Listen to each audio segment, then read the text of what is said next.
হাঁটতে হাঁটতে ড্রেনে দেখলাম বড় একটা মাছ। মাছটা চলে গেল, তো মারার কিছু নাই। তো ভাবলাম যে মারবো কি দিয়ে। এখন দেখলাম একটা শিক আছে আমাদের কাছে লোহার, তো এটা দিয়ে দেখি কিছু করা যায় নাকি। যাই হোক, ওইটা এখন আমরা ছোট ছোট কেটে কেটে নিলাম। কাটার পর সুন্দর করে মাথাটা চোখা করে নিলাম।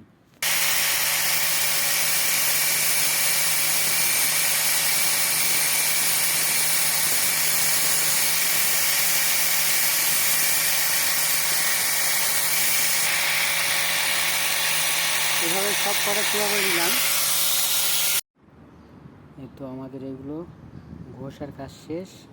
এখন আমরা এগুলো সেটিং করব। আমাদের জিনিসটা তৈরি হয়ে গেছে। আমরা আজকে এই মাছ ধরতে যাব। দেখা যাক আল্লাহ কি রাখছে আমাদের কপালে। এক মাছ মারার নেশায় কত জাত কেটে ফেললাম ভাই, ফুটে হয়ে গেছে।